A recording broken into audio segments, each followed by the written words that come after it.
Alright, so if you have chosen a broker, let's get that account opened. Remember, there is no rush in opening a brokerage account, as you can make it through most of my course without even having a brokerage account open. So there is no rush. But if you're ready to go, here are some of the things that a brokerage will typically ask you while opening up your account. First, the typical information like address, name and email, and along with a social. Your social is not used for a credit check. This is used for tax purposes. Most will also ask you about your account type, asking if you're an individual person, an LLC, or a joint tenant. And if you're just a normal person, you are most likely just an individual. But if you're in a unique situation, give them a call. They then will ask you about your financial information, like how much money you make in a year, and what's your experience in the stock market. They just take your word for what you say for the most part, and they use this information to judge how much risk they're allowing you to have. This may also affect if they let you open up an account that will short stocks, if it will do options or option spreads. So just keep that in mind. You will then have to choose if you're opening a cash account, a margin account, or an IRA account. Every broker is slightly different, but most will default to a cash account. But there are some that are sneaky and default to a margin account in hopes that you'll hold margin overnight and owe them the fees from holding that margin. You can always switch from a cash to a margin account, but it is somewhat harder to change from a margin to a cash account.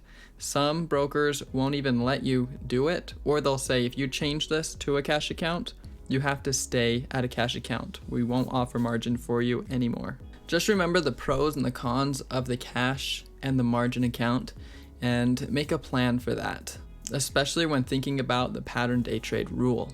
At some point during the application, you'll have to choose what kind of equities you want to trade. These are things like options, naked options, option spreads, futures, or just stocks. If there are no additional data charges, I would recommend getting approved for all of them that you can. But at minimum, at least stocks and options. Also remember that futures with some brokers are a separate account, so be sure to know if it is of the same account or needs to be separately funded. You may also be asked if you're an investor or a speculator. If you plan on day trading, you are a speculator. Investors hold longer than a year. And since you're taking this course, I would assume you're a speculator.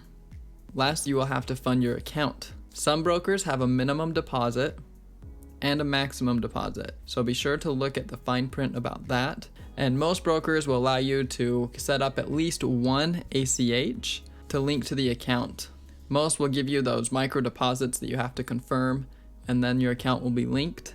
But some brokers are a little sleeker than others. For example, Lightspeed needs a voided check, or they want you to wire. But TradeStation, on the other hand, you just have to type in your bank information and it's immediately connected. As a side note, before you send any wires to people, make sure to call the broker and make sure it really is them and it is their information. There's a lot of wire fraud out there. Then it will typically take 3 to 5 business days for your cash to go into the account and settle. So from the moment that you fund your account, it will likely take up to a week or even longer for you to be able to trade. So just be aware of that. Any broker will be more than happy to help you set up an account. So if you have any questions about setting up an account, be sure to contact them and they'll help you set up your account. So get that account set up and I will see you in the next video.